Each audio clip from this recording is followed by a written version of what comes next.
inyo ng mapagpala na araw.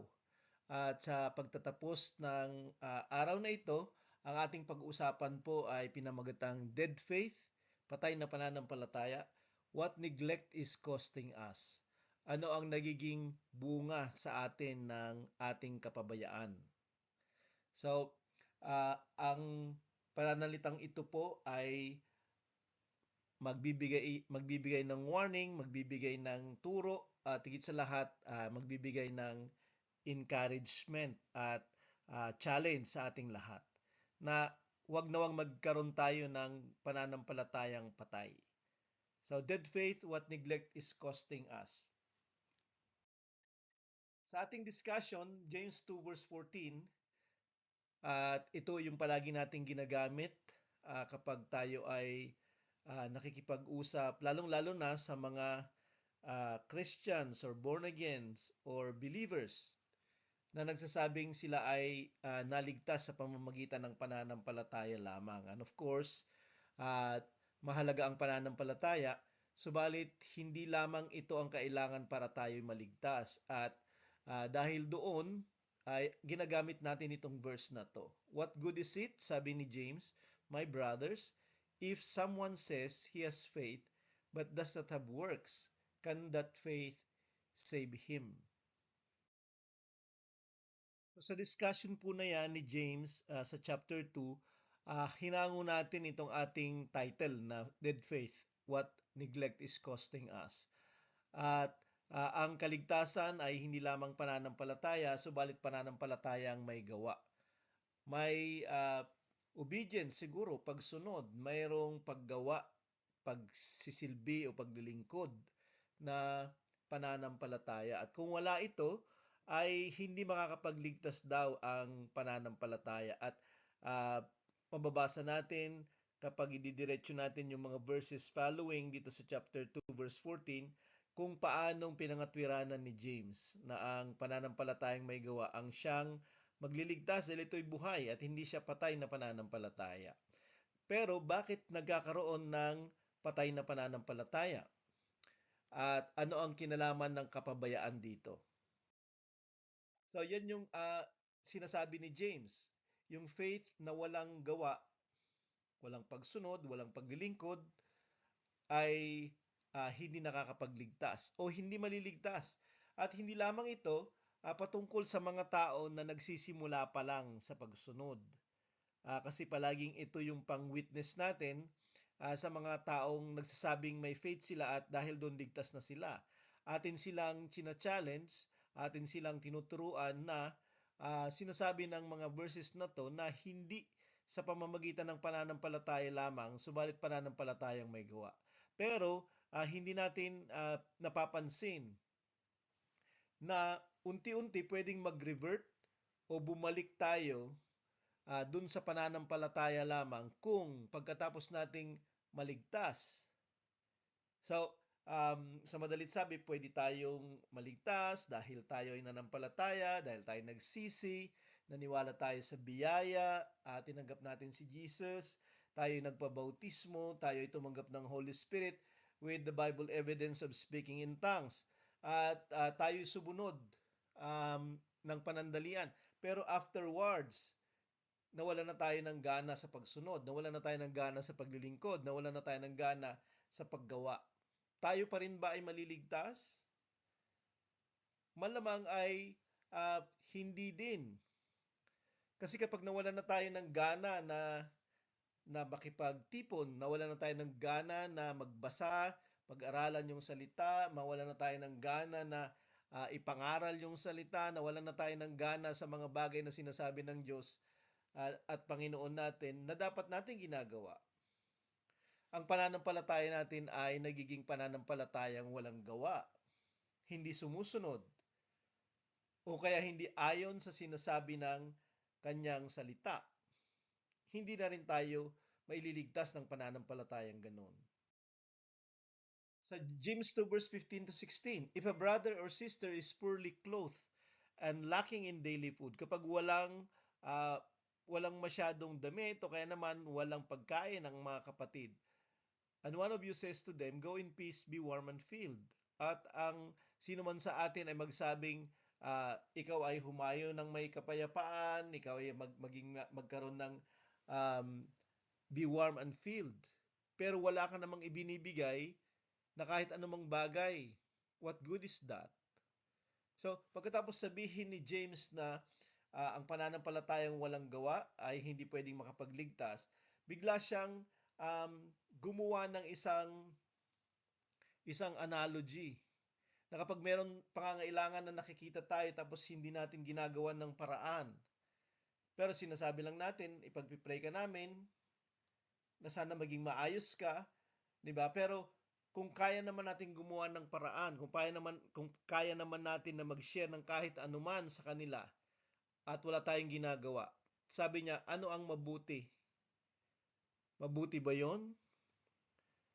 'Di ba? May magagawa tayo. Mabuti ba 'yon na hindi natin gawin yung magagawa natin?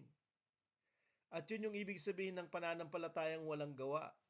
Meron kang magagawa para sa kapwa mo pero hindi mo ginagawa.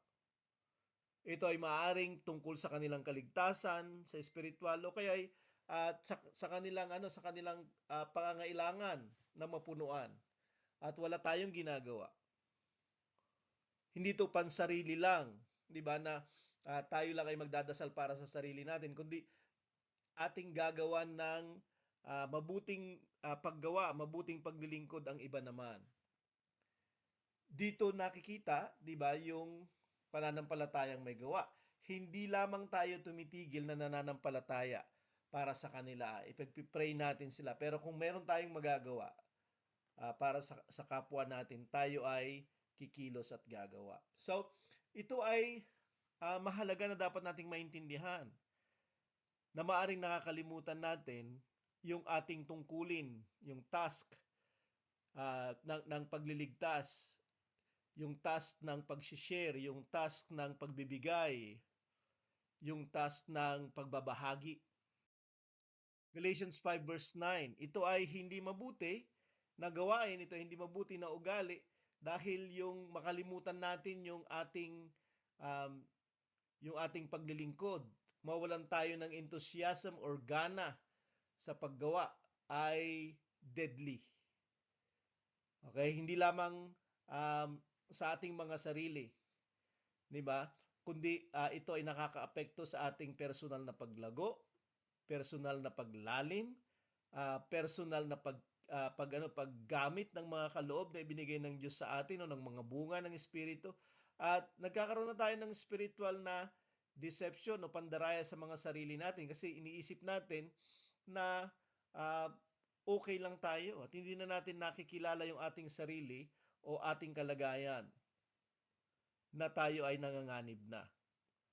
At kapag tayo nagpapatuloy na ganito, ang mga nakakakita sa atin, ang iniisipin nila, lalo na yung mga bago, ito yung tamang pagsunod.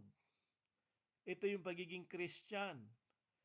Kasi ang unang-unang halimbawa ng mga bago ay yung mga lumang madadatnan nila sa simbahan. Ikaw ay halimbawa. Pero anong halimbawa ng pagsunod meron ka? Anong halimbawa ng pananampalataya? Yung nakikita nila sa iyo, pananampalatayang may gawa ba o pananampalatayang walang gawa? Pananampalatayang patay ba o pananampalatayang buhay o nakakapagligtas ba? Yung pananampalatayang magagaya nila sa iyo o nakamamatay at sila ay pababalikin sa di kaligtasan. Yung ating witness ay nagiging mahina. Tayo ay nagiging mga mahihinang nilalang. Imbis na tayo ay mga malalakas at makapangyarihan kasi empowered tayo na witness nung natanggap natin yung Holy Spirit. Pero yung ating testimony ay hindi na pinaniniwalaan. Diba? Hindi na tayo nagiging asin ng sanglibutan at ilaw ng mundo. Yung ating worship, diba, ay hindi na yun yung hinahanap ng Ama na tunay na mananamba kasi ang pagsamba ay hindi lamang pagkanta kundi paglilingkod. Nasanay tayo sa ritual, sa seremonya, na kapag nagawa na natin halimbawa yung maikling oras ng pagdadasal o kaya naman nagampanan na natin yung ating paglilingkod kapag linggo, sa palagay natin yung susunod na mga araw ay uh, hindi na tayo maglilingkod pa. Parang panaka-naka na lang ang pagsisilbi at paglilingkod sa susunod na mga araw after ng Sunday. Pati fellowship ay nagiging paimbabaw at hindi siya tunay. Kasi walang malalim. Kasi hindi sasadyain ang fellowship. Ganon din yung, hindi lamang yung ating relationship sa ating kapatiran, subalit ang ating fellowship with the Lord. Kasi ang ating prayer life ay naghihingalo din at the same time. Ano ang nagiging bunga nito? Itong kapabayaan na ito na nangyayari sa gitna natin. Yung relasyon natin sa Diyos, yung ating halimbawa sa kapwa natin na mananampalataya at kapwa natin sa labas ay apektado. Hindi lamang yung ating personal na paglalakad at spiritual standing. Yung ibang mga mananampalataya ay kung may mga problema na sila, pero kapag ginaya nila tayo, mas magkakaroon sila ng malaking problema. Kasi gagayahin nila yung kawalang gana, hindi na tayo enthusiastic at hindi na tayo magana at masigla.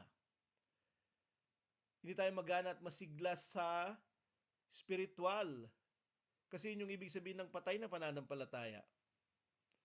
Pinababayaan natin yung bumubuhay ng gana, ng interes, ng buhay natin sa spiritual. Kasi hindi natin binibigyan ng sapat na oras o kaya'y pinapabayaan talaga natin. So, yung halaga na ibinigay sa atin ng Panginoon ay nawawala. At yung halimbawa ay nagiging poison sa iba. Kaya nga sabi dito sa Galatians 5 verse 9, a little leaven leavens the whole lump. Ang kaunting libadura ay pinapaubok niya yung kabuuan. Ibig sabihin, inaapektuhan niya kasi ang libadura, ito yung yeast, maliit lang siya na ihalo mo sa harina upang yung tinapay ay umalsa.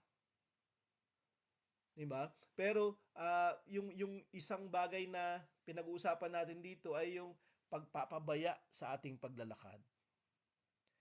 Ito ay nakakahawa. Makahawa ka ng mabuti, huwag ng masama. Okay? Huwag nating hawahan ng sakit ang mga mahal ng Diyos at pinapahalagahan ng Diyos. Hindi yun yung dahilan kung bakit niya tayo binigyan ng kaligtasan. Sa Romans 12 verse 11, do not be slothful in zeal. Be fervent in spirit. Serve the Lord. Ito yung mga huling sinabi ni Apostle Paul sa simbahan sa Roma. Diba? Sabi niya, huwag tayong maging mga tamad. Okay, sa paggawa. Dapat palagi tayong mayroong zeal o kasiglahan. At hindi tayo tamad. Tayo ay nagniningas sa Espiritu kasi naglilingkod tayo sa Panginoon. So, kung hindi tayo tamad, tayo ay fervent. Tayo ay maningas. At tayo ay maglilingkod sa Panginoon. At ito yung ginugusto niya. Hindi ka pwedeng maging hindi ka pwedeng hindi tamad pero hindi ka naglilingkod. At hindi pwedeng hindi ka tamad, okay, pero hindi ka naman fervent sa spirit. Ang tatlong ito ay interconnected sa isa't isa.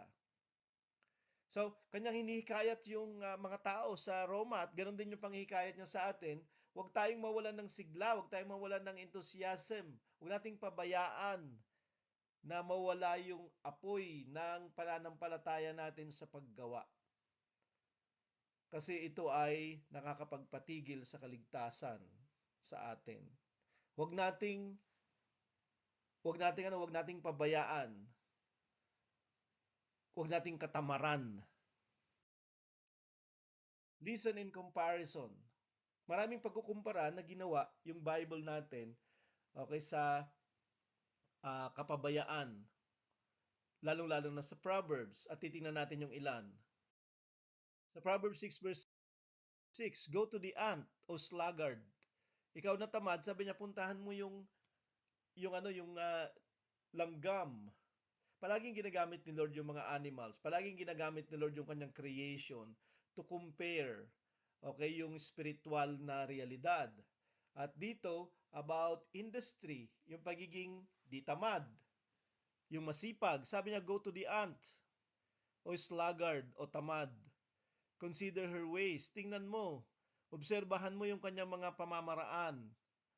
And be wise. At ikaw ay maging marunong. Matuto ka ng karunungan sa kanyang creation.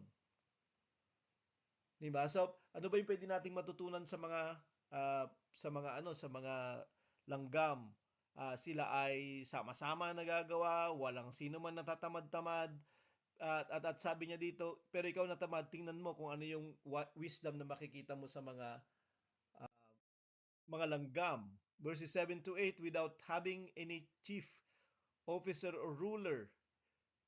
Walang nagsasabing pinuno sa kanya, pero siya ay gumagawa. Hindi na siya pwedeng sabihan pa na gumawa ka. Hindi na siya pwedeng, kahit na hindi na siya i-encourage o kaya hindi siya uutusan, siya ay gagawa pa rin. Kahit walang pinuno sa kanya, siya ay gagawa pa rin. Kahit walang magsasabi sa kanya, siya ay gagawa pa rin. Okay? Maglilingkod pa din siya. Gagawin niya pa rin yung dapat niyang gawin. Nakatulad lamang ng gana at interes kahapon. Kasi siya ay mabubuhay sa paglilingkod. She prepares her bread in summer and gathers her food in harvest. Okay, so sa summer pa lang, siya ay nag-iipon na. Kasi ang susunod na niyan ay siyempre tag-ulan na hindi na siya pwedeng makapag-ipon.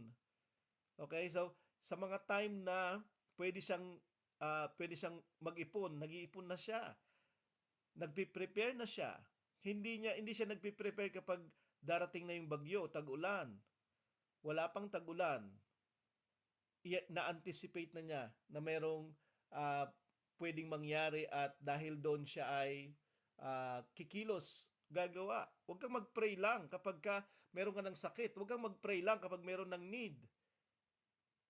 Huwag kang gumawa dahil ikaw ay napansin lang o baka may makapansin sa iyo.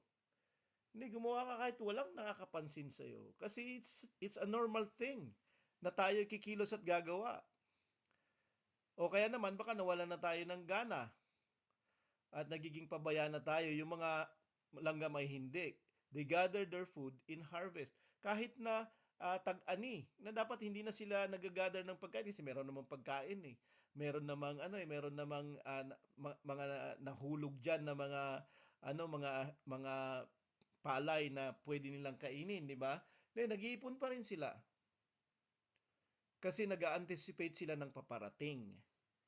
Nagpapalakas sila kahit walang problema sa mga times na komportable, mas lalo silang naghahanda. Verse 9, how long will you lie there, O sluggard? So natuto ka na ng wisdom doon. So sabi niya, bakit nakahiga ka pa rin? Natutulog ka pa rin o tamad? When will you arise from your sleep? At ito yung katangian ng mga tamad, yung mga nawalan na ng gana o pabaya. Mas ginugusto nila yung kanilang comfort at mas ginugusto nila na sila ay at rest. Ayaw nila na sila ay gumagawa. Sila ay tamad. Okay? Mas gusto nila na sila ay walang ginagawa. At sino ba naman yung gusto na mapaagod? Sino yung gusto na masayang yung oras mo sa palagay mo, 'di ba? Sa mga bagay na mahihirap. Samantalang pwede namang hindi. Verses 10 to 11, a little sleep, a little slumber, konting pagtulog, konting paghimlay, a little folding of the hands to rest, and poverty will come upon you like a robber, and want like an armed man. So sabi niya, konti lang na pagtulog. Diba? Konti lang. Pwede nating sinasabi yun. Magpapahinga naman ako sandali lang. Diba? Matin naman ako ng isang buwan na eh. Pwede na siguro ako mag-stop ngayong linggo. Diba? Nag-pray naman na ako ng 3 araw. Pwede naman siguro ako hindi mag-pray ngayong Huwebes. Nagbasa naman ako ng Bible nung Biyernes. Pwede bang sa Biyernes na lang ulit? Konti lang. Konti lang. na pagpapabaya. Konti lang, sandali lang, 'di ba? Na pamamahinga sa espiritual. Hindi ko sinasabing hindi natin kinakailangan mamahinga. Pero yung point is, i-anticipate natin, 'di ba, na dapat tayo ay nagpapatuloy na ginaganahan kasi yun yung ating pinag-uusapan. Hindi tayo dapat mawalan ng gana sa pagsunod, gana sa pananampalataya at paggawa. Kasi sabi niya, biglaan yung poverty will come. Biglaan. 'Di ba? Na makikita mo na lang yung sarili mo. Bakit parang hindi na ako masaya? Nawalan ka na ng kasayahan kay Lord. Bakit hindi na ako excited pumunta sa meeting? Nawalan ka na ng excitement sa spiritual na mga bagay. Bakit hindi na ako masaya na magbasa, masaya na makipag-fellowship? Nung nakaraan, hindi naman. Hindi nagbago, 'di ba? Yung fellowship, tayo yung nagbago dahil naging pabaya tayo. At yun, naghahanap na tayo ng kapayapaan, naghahanap na tayo ng kasayahan, etc. Meron na tayong want. Pero ang hirap na niyang makita. Okay? Sa Proverbs 24 verse 31 to 30 to 31, I passed by the field of the sluggard.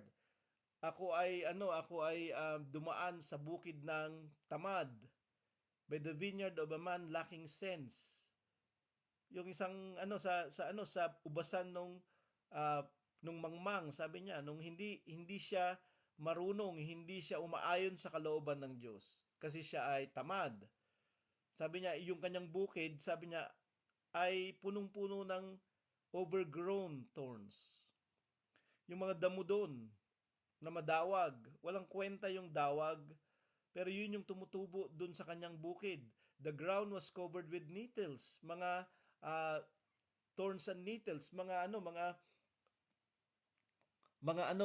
imbis mga halaman na nagbibigay ng pagkain, ay halaman na hindi nakakasugat, nakakasakit kasi punong-puno sila ng tinik. At sabi niya, its stone wall was broken down. At ang kanyang bakod ay sira. Hindi lamang siya walang pagkain kasi hindi tumutubo yung pagkain sa kanyang bukid, okay? Yung kanyang spiritual na buhay ay walang pagkain kasi tamad siya na magtanim, tamad siya na maglinis. Hindi lang yon, pati yung kanyang bakod ay sira at siya ay pwedeng pasukin ng kaaway kasi siya ay tamad. Kumusta ka? Kumusta ang iyong paglalakad kumpara nung bago ka? Kumpara nung 3 years ago? Kumpara nung 4 years ago? Kumpara nung kaliligtas mo pa lang at ngayon? Kumusta ang enthusiasm? Ang gana, ang interes? Kumusta ang uh, yung consistency and continuity? Nagpapatuloy ka ba? 'Di ba sa iyong paglilingkod, nagpapatuloy ka ba sa paggawa o may nagbago? Ang pagbabago ba ay for the better or for worse? Sa Proverbs 24 verse 32, then I saw and considered it, I looked and received instruction. Sabi niya, tiningnan ko at aking binulay at ako ay tumanggap ng aral. May aral sa pagkaintindi, 'di ba, sa buhay ng isang tamad na Kristiyano. Okay? Itong tamad na Kristiyano to ay mas madami siyang magiging problema kasi bukas na bukas siya sa kaaway. At itong tamad na Kristiyano ay walang maisishare sa iyo kasi walang tumutubo sa looban niya na kapakipakinabang na isishare niya. A little sleep, inulit niya ulit, a little slumber, a little folding of the hands, and poverty will come upon you like a robber, and want like an armed man. Yung poverty ay para siyang magnanakaw. Bigla na lamang siyang dadating at uubusin niya yung lahat ng meron ka. Wala ka na nga, di ba? At dadami yung pangangailangan ng taong tamad. Ito yung aking natutunan. Ito yung sinasabi ni Solomon dito. Di ba? So, hindi siya mabuti. Yung buhay ng isang tamad, pabaya, hindi siya nagpa-promise ng life kasi wala siyang life in itself. Hindi siya makakapag-share kasi wala siyang pwedeng i-share. Kasi wala siya. Verse 13, the sluggard says, there is a lion in the road.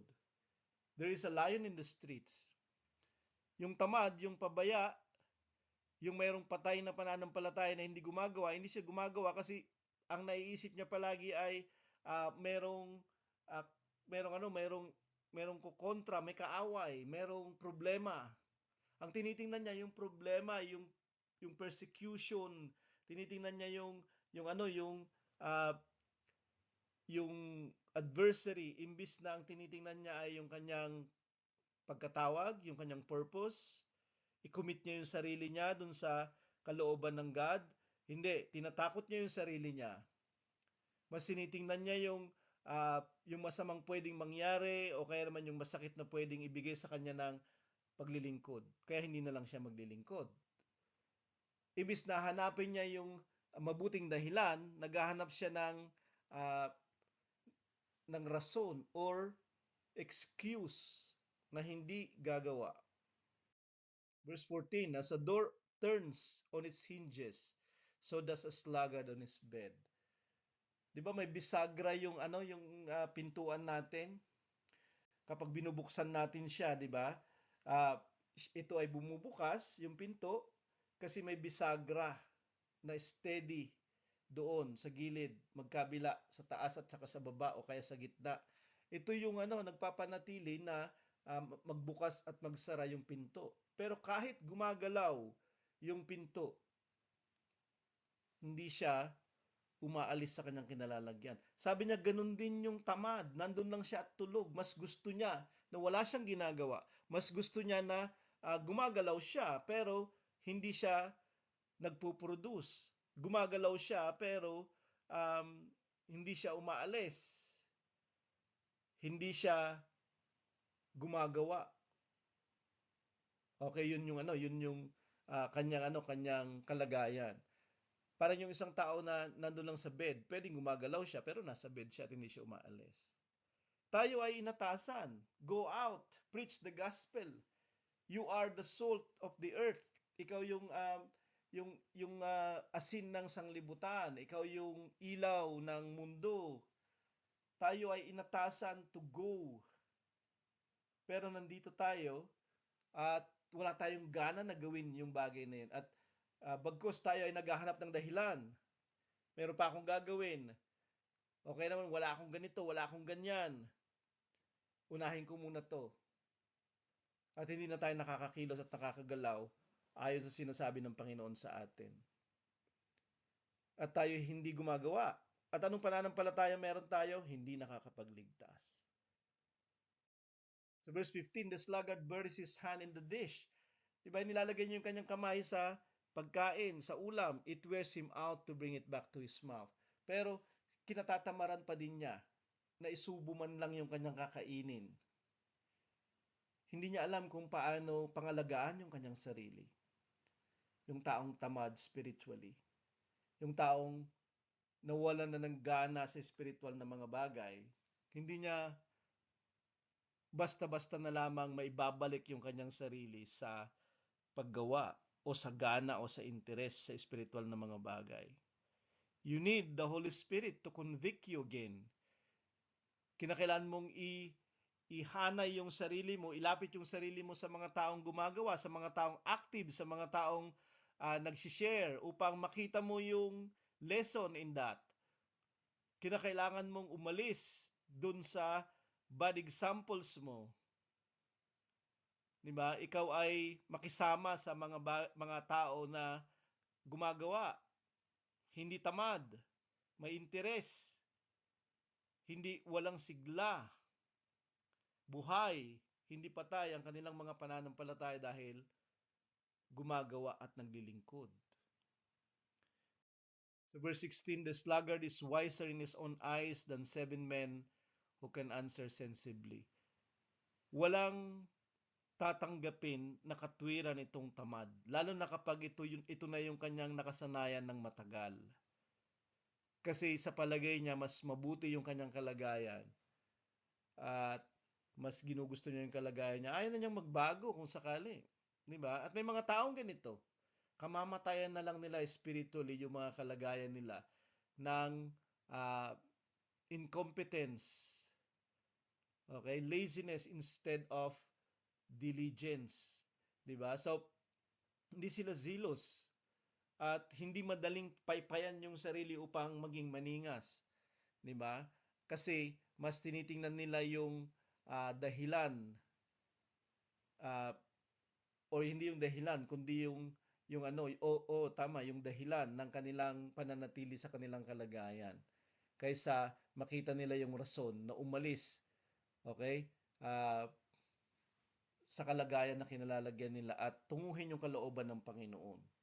So yun yung comparison ng sluggard, yung nawalan ng interes, nawalan ng gana, pabaya dahil tamad sa spiritual na kalagayan niya. Lesson neglected.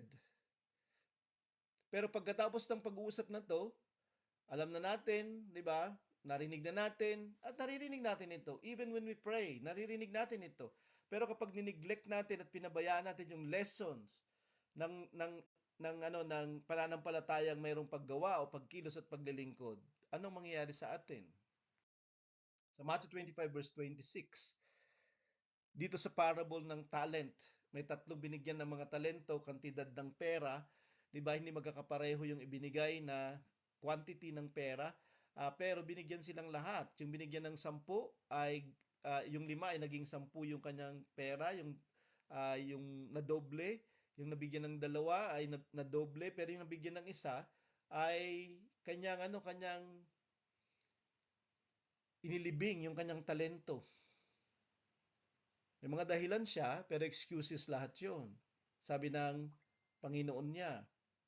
At ito ay patungkol sa paghuhusay at pagtutuos sa araw ng paghuhukom. Okay, ito yung lesson dito. Na yung mga binigyan ng kaligtasan ay kinakailangang nagpo-produce. Kaya kinakailangan nilang ibinibusiness. 'Di ba? Gumagawa sila, naglilingkod sila. At ito yung sinabi ng Panginoon dun sa tao na yon na inilibig niya yung kanyang inihukay niya yung kanyang dapat mga na talento kaya naman yung kaligtasan na meron siya. You wicked and slothful servant, sabi ng master. Ikaw ay masama at tamad na alipin. Ang slothful o tamad sa paglilingkod ay wickedness, kasamaan. Kasalanan yun. Hindi yun, ay okay lang kasi tamad lang naman siya. Ay okay lang na kinatamaran niyang mag-pray. Ay okay lang na kinatamaran niyang magbasa ng Bible. Ay okay lang na kinatamaran niya na mangaral ng Ebanghelyo. Okay lang na kinatamaran niyang pumunta sa fellowship. Okay lang. Hindi okay. Kasi ayon sa Panginoon, yung taong tamad ay wicked. Hindi siya mabuting tao. Gusto mo ba na ang tawag sa iyo ng Panginoon ay hindi ka mabuti? Masama ka? 'Di ba? So, kung sa araw ng paghuhukom ay ito yung sasabihin ng Panginoon sa uh, mga tao isang araw, kasi ganito na sila ngayon. Huwag mo nang hintayin na isang araw ito yung marinig natin at hindi ito yung ating inaasahan. Sabi pa niya, take the talent from him. Tanggalin yung pera sa kanya na ibinigay ko. Give it to him who has the 10 talents. Ibigay sa mga may 10 pa. For to everyone who will be more be given. Yung mga meron na, ibibigyan pa ng mas marami. And he will have abundance at magkakaroon siya ng masagana. But from the one who has not. Pero yung wala, kahit yung meron siya ay kakunin sa kanya. Sa araw ng paghuhukom, hindi lamang tatawaging tamad at masama yung tao na tumanggap sa Panginoon ng kaligtasan pero hindi siya naging enthusiastic, hindi siya naging magana, hindi siya naging magagamitin at hindi siya naglingkod, hindi siya gumawa. Hindi lamang siya tatawaging masama at tamad, mawawalan pa siya. At yung mga taong nagsigawa ay bibigyan pa sila ng mas higit. Bibigyan pa sila ng mas madami. So verse 30, cast the worthless servant into the outer darkness. At itapon siya sa labas, sa pusikit na kadiliman, sa impyerno. In that place there will be weeping and gnashing of teeth. 'Di ba? Doon merong kasi masama siya eh. 'Di ba? Hindi siya naging industrious, hindi siya naging masipag, kundi siya ay naging tamad sa kanyang kaligtasan. Magising tayo sa katotohanan na ganito yung paningin ng Panginoon sa atin. 'Di ba? At kung ayaw natin na ganito yung paningin ng Panginoon sa atin, magbago tayo. Tingnan natin ang spiritual na katamaran, kapabayaan sa spiritual na mga disiplina ay kasamaan at ito ay nagbabadya ng impyerno. So verse 21, his master said to him, dun sa gumawa, well done, good and faithful servant. Mabuti na matapat na alipin, sabi niya, gumawa ka ng mabuti. You have been faithful over a little, naging matapat ka sa maliit, I will set you over much. Bibigyan pa kita ng mas madami. Enter into the joy of your master. Magkaiba yung pupuntahan ng isang taong masipag at isang taong tamad sa kanyang kaligtasan. Ask yourself, bakit ka walang gana? Paano may babalik yung gana mo? At ano yung magiging bunga ng kawalang gana mo? Hindi lamang yung ngayon mo, kundi yung walang hanggan mo. Hindi lamang sa iyong paglilingkod, kundi sa iyong personal na kaligtasan. Kasi meron at malaki. So, lesson learned, not learned. Kapag hindi natutunan yung leksyon, di ba, dun sa nabasa nating katapusan ng mga taong tamad. Sa Amos 6 verse 1, woe to those who are at ease in Zion. Sa mga walang ginagawa sa Sion. Sa mga nandun lang sila at sa palagay nila ay okay lang kahit wala silang ginagawa. To those who feel secure, 'di ba, na sila ay maayos lang at okay lang. Woe to those. Merong gawain, 'di ba? Merong inaasahan si Lord at totoo merong rest. Pero yung rest natin na naghihintay sa dulo, totoong may rest tayo ngayon. Ang rest natin ay prayer. Sa speaking in tongues, this is the rest. This is the refreshing, di ba? Sa Isaiah 28. Si Jesus yung ating kapahingahan. Tayo ay pupunta sa Kanya. Pero sabi niya, take my yoke. Meron pa rin tayong gagawin. At habang ginagawa natin yon, at hindi tayo nagpapakasasa sa laman, sa hindi paggawa. Di ba? Kasi yun yung kalayaang ibinigay niya sa atin. Tayo ay namamahinga sa Kanya. Pero woe to those at ease and feel secure. Hindi sila naghahanda. My people are destroyed for lack of knowledge. Kawalan ng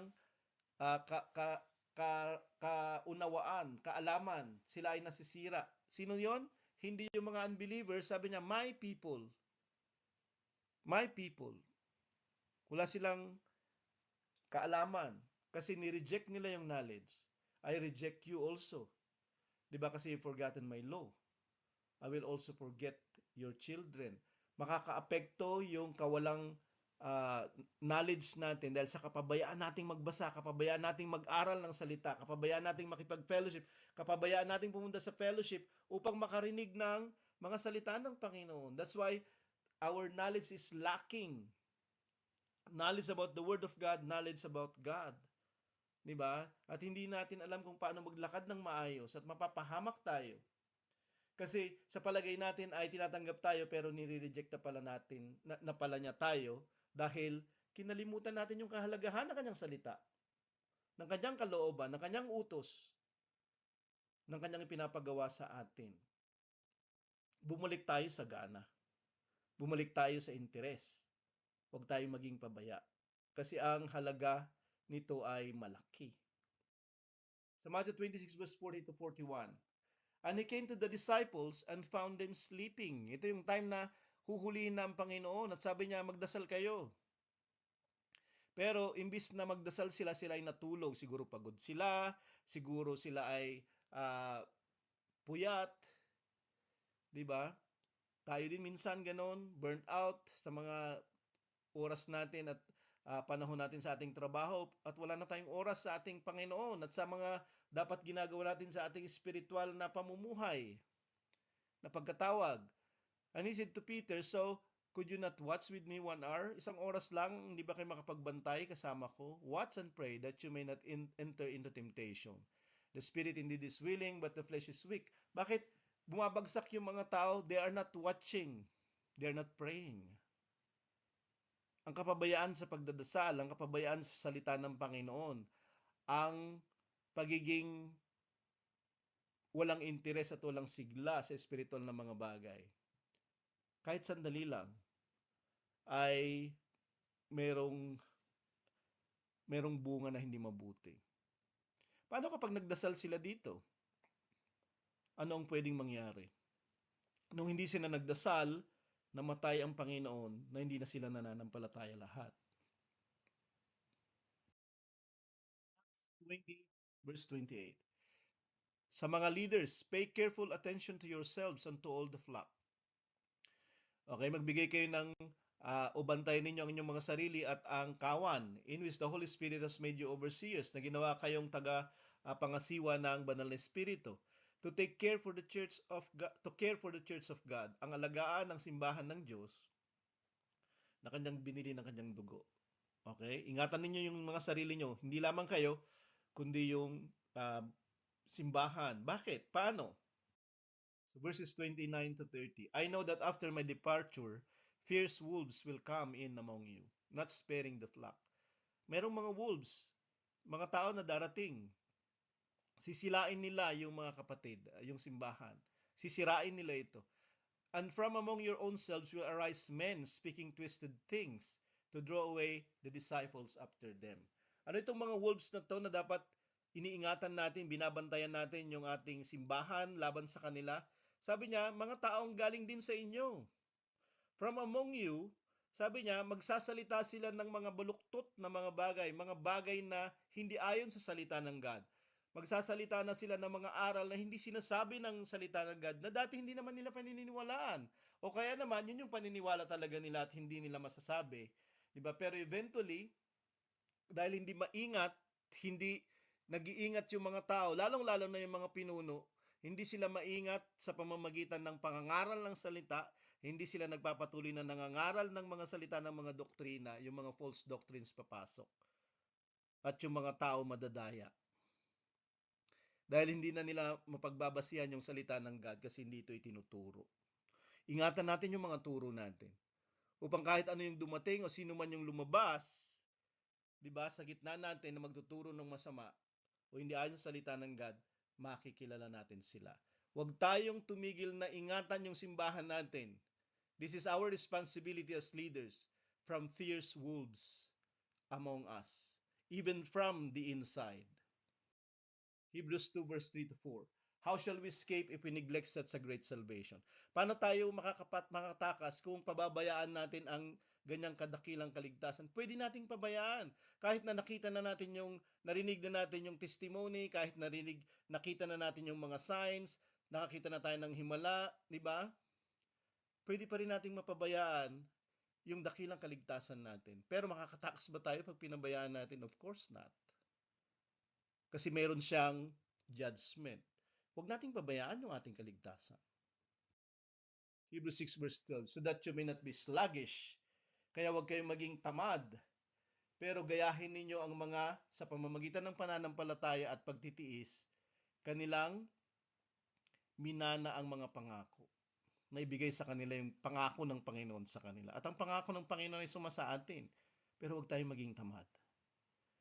Palibutan natin yung mga sarili natin ng mga nagdadasal, ng mga nagbabasa, ng mga nag-aaral ng salita ng Diyos. Ng mga taong gumugustong sumunod, ng mga taong gumugustong maging matuwid sila at hindi yung mga pabaya. Kung tayo ay magkakaroon ng halimbawa at kung magtuturo man tayo ng mga tao, ituro natin yung mga tao na mabuting halimbawa yung nakikita natin. Hindi yung siya nga ginagawa to, di okay lang na gawin ko to. Hindi, wag. Huwag kang umalis kasi alam mong mali. Huwag kang pumunta sa mali dahil alam mong mali. Hindi yung kasi pumunta sila doon eh. Kapag nakakarinig tayo ng ganito, alam na natin, itong mga taong ito ay nagpapabaya ng kanilang ng pag-iingat nila sa kanilang kaligtasan at huwag natin silang gagayahin. Paalalahanan natin sila. Sa Philemon 1 verses 10 to 11, I appeal to you, my child, Onesimus, sabi ni Paul kay Philemon, pinapamanhik ko sa iyo si Onesimus na aking anak. So si Onesimus ay isang alipin na umalis, tumakas siya kay Philemon. Si Philemon yung master. Okay? At sa kanyang pagtakas, nakilala siya ni Paul at dawit isa na naging Christian. Dito, sumulat si Paul kay Philemon at si Onesimus ay pinapauwi na pinababalik sa kanya. At sabi niya dito si Onesimus na dati useless sa iyo, pero ngayon useful sa akin. Kasi ang ibig sabihin ng Onesimus ay useful or profitable. Pero dati ay hindi. At lahat tayo ay ganito sa Diyos. Tayo ay mga useless, wala tayong gamit, wala tayong kwenta. Pero dahil tayo ay binili, dahil tayo ay pinatawad, dahil tayo binigyan ng bago at ng mga kakayahan at mga kaloob, tayo ngayon ay magiging useful sa Diyos. Pero huwag na tayong bumalik sa katamaran at kapabayaan. Revelation 14 verse 13. And I heard a voice from heaven saying, write this, blessed are the dead who die in the Lord. Mapalad ang mga namamatay sa Panginoon. Blessed indeed, says the Spirit, okay, that they may rest from their labors, for their deeds followed them. Okay, bakit sila mapalad kapag namatay sila sa Panginoon sa kanilang paglilingkod? Kasi sila ay magpapahinga sa kanilang paggawa. Saka pa lang magpapahinga, pero their deeds follow them. Susundan sila ng kanilang ginawa o ng kanilang mga gawain. Ibig sabihin, ang mga ginawa nila hindi makakalimutan. At ito ay gagantihan o gagantimpalaan kung saan sila nandun. Yung kanilang mga ginawa ay hindi makakalimutan kasi susundan sila ng mga ginawa nila. So, hindi sayang at walang lugi sa mga sumusunod at gumagawa. Hindi lamang ito pruweba ng buhay na pananampalataya, ito ay basihan ng gantimpala isang araw. So yun po yung dead faith, what neglect is costing us. It's a warning, but it is also an inspiration to challenge us all to living faith. Okay, na hindi tayo nagiging neglectful, kundi nagiging compliant at diligent servants of God. God bless to all.